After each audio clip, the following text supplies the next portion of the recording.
بسم اللہ الرحمن الرحیم۔ آج کی ہماری گفتگو کا موضوع ہے طبیعت کا نرم ہونا، طبیعت میں نرمی والا مزاج ہونا۔ اور یہ بات اس قدر اہم ہے کہ کسی انسان کی طبیعت کا انتہا طور پر نرم ہونا، سختی اس کی طبیعت میں نہ ہونا، غصہ اس کی طبیعت میں نہ ہونا۔ اس بات کا اندازہ آپ بخوبی اس بات سے لگا سکتے ہیں کہ اللہ تعالیٰ نے جناب نبی کریم صلی اللہ علیہ وسلم کو ارشاد فرما دیا کہ یہ جو صحابہ کرام رضوان اللہ علیہم اجمعین آپ کے ارد گرد جمع ہوتے ہیں پتنگوں کی طرح، اگر آپ کی طبیعت میں نرمی نہ ہوتی، تحمل مزاجی نہ ہوتی، تو یہ صحابہ کرام آپ کو چھوڑ دیتے، سائڈ پر ہو جاتے، آپ کو تنہا کر جاتے۔ اللہ تعالیٰ کا ارشاد ہے فَبِمَا رَحْمَةٍ مِّنَ اللَّهِ لِنتَ لَهُمْ وَلَوْ كُنْتَ فَظًّا غَلِيظَ الْقَلْبِ لَانفَضُّوا مِنْ حَوْلِكَ کہ اللہ کی رحمت سے تم صحابہ کرام کے لیے نرم ہو گئے۔ اگر تمہارا دل سخت ہوتا، مزاج سخت ہوتا، لَانفَضُّوا مِنْ حَوْلِكَ تمہیں چھوڑ کر سائڈ پر ہو جاتے، تنہا ہو جاتے۔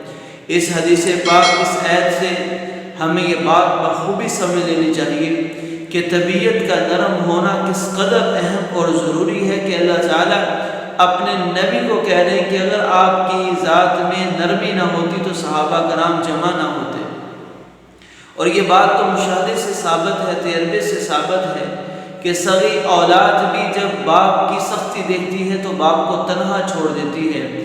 تو پھر اس معاشرے میں جہاں پر لوگوں کے ساتھ میل جول ہے، لوگوں کے ساتھ اٹھنا بیٹھنا ہے، اگر آدمی نرمی والا مزاج نہیں اختیار کرتا تو لوگ چھوڑ دیتے ہیں، اس آدمی کو تنہا کر دیتے ہیں۔ اور اگر مزاج میں نرمی ہے، برداشت ہے، تو لوگ اس کے ساتھ جڑتے چلے جاتے ہیں۔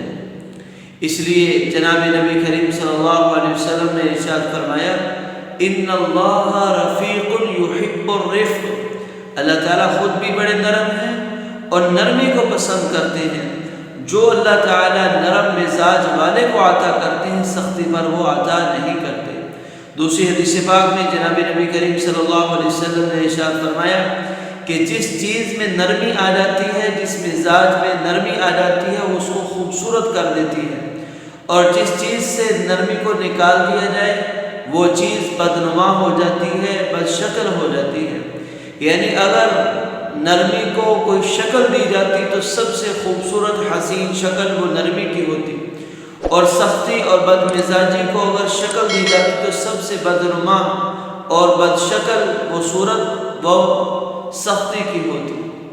اور آپ صلی اللہ علیہ وسلم ارشاد فرما رہے کہ تم دنیا والوں پر رحم کرو، آسمان والا تمہارے اوپر رحم کرے گا۔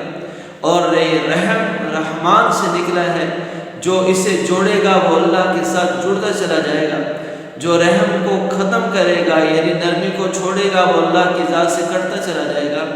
یعنی جس قدر آدمی کی طبیعت میں تحمل، برداشت اور نرمی آئے گی، اللہ کا تعلق اور قرب بڑھتا چلا جائے گا، اور جس قدر مزاج میں غصہ، چڑچڑاپن، نفرت اور بدتمیزی والا لہجہ ہوگا، اللہ کی ذات سے دور ہوتا چلا جائے گا۔ ایسے ہی آپ صلی اللہ علیہ وسلم نے ارشاد فرمایا کہ جو لوگوں پر رحم نہیں کرتا، اللہ تعالیٰ اس پر رحم نہیں کرتا، اور فرمایا سب سے بڑا محروم وہ شخص ہے جو نرمی سے محروم کر دیا گیا، اور فرمایا کہ سب سے بڑا بدبخت اور شقی آدمی وہ ہے جو نرمی سے محروم کر دیا گیا، جس کا دل سخت کر دیا گیا۔ اور آپ صلی اللہ علیہ وسلم فرما رہے تم میں سے کامل ایمان والا وہ ہے جس کے اخلاق اچھے ہیں، اور جو تمہارے میں سے اپنے گھر والوں کے ساتھ نرمی کے ساتھ پیش آنے والا وہ سب سے بہترین اور کامل ایمان والا ہے۔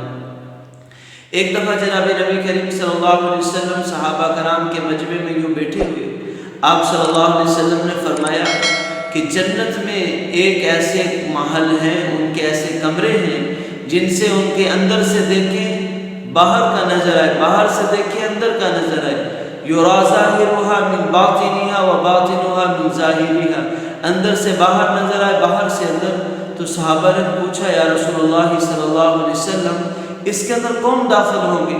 کن صفات کے حامل لوگ داخل ہوں گے؟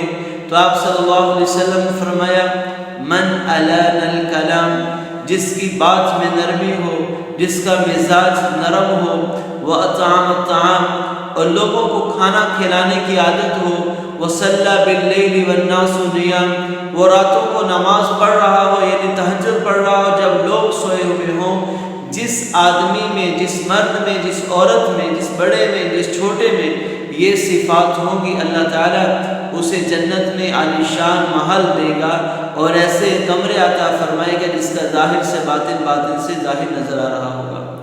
تو یہ تمام احادیث قرآن پاک کے ایسی بات سمجھ میں آئی کہ ایک مسلمان کا مزاج نرمی والا ہونا چاہیے، تحمل برداشت والا ہونا چاہیے۔